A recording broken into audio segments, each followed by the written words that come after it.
Hi, it's Matt, and I'm back with another What Do I Do If video. And this one comes from a lot of teachers that will talk to me as the OT at school. They'll say, listen, I have this student and I can't get them to put spaces between their words when they're writing. That's a really, really common issue with students that I work with. So I want to teach you some simple strategies to help your students learn how to put spaces between their words when they write.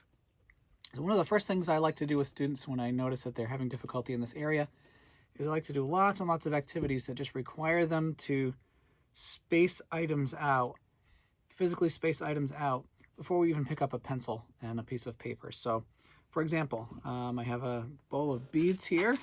You can use those beads. You can do things like coins or beads or any other items, pegs on a pegboard, any of those types of things. And what I might do is just have the student, I might give some visual support for them to see where I would like them to place them. But really, the idea is I just want to do some activities that require the student to evenly space out some items.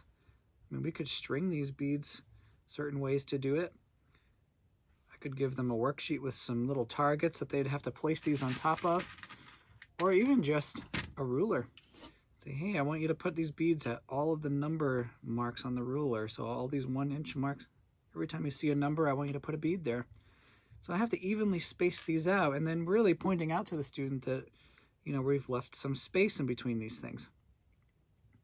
And so spacing activities are great for learning just the concept of spacing items out.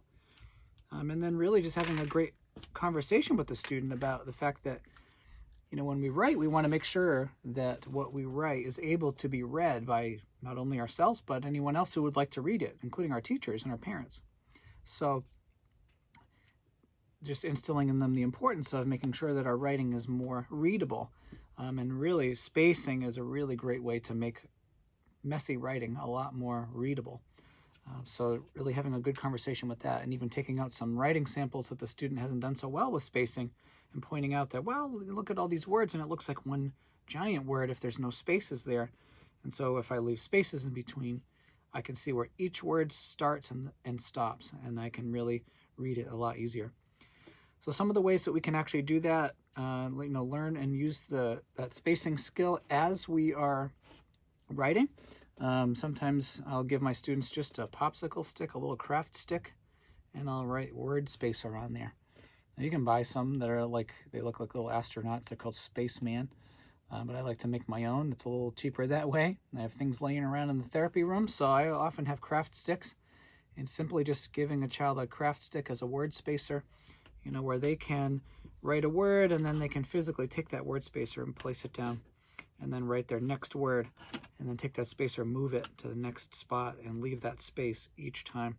And eventually, as we practice this, they won't need that anymore. You might even need to just put it out on the desk, just as a reminder, hey, I need to leave some spaces in between my words.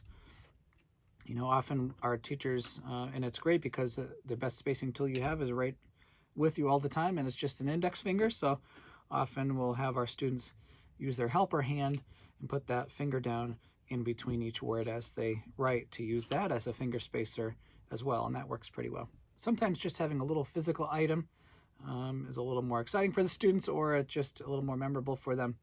And so you'll need to experiment with your student, you know, where they're not just reminding them to use a finger space is enough, and that's great if it is. But we might need to hand them a little item to help with that task as well, and that's okay. So a popsicle stick or a craft stick works great as a word spacer. Sometimes I'll hand them a little coin, so either a penny or a dime. And you can even just give them a handful of them. These are like the little plastic classroom ones. And just having those little spacers. So I write a word and then I place that coin down, and that's my space. Then I write my next word, and maybe I take another coin and I put that down as the space. And then I can pick those up and I can move them as I go. But like I said, you might want a little pile of them or a little cup of them, and that's fine too. And then they can use those coins as word spacers. Another thing I like to do is take a sticky note, like I like these little ones. And what I'll do is I'll use scissors and I'll cut these up into tiny little strips.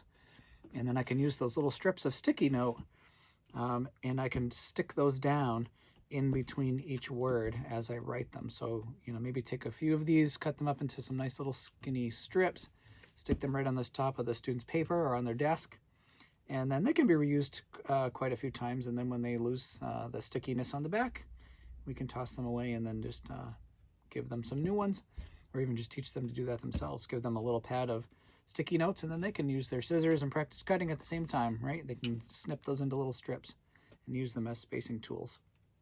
So hopefully those are a few simple ways that you can help your students learn how to leave space between their words. I've found as an occupational therapist, I have a lot of handwriting referrals, and one of the biggest things that we can do to help make writing more readable is helping students to leave spaces between words. So hopefully that's helpful to you and to your students, and I will see you in the next video.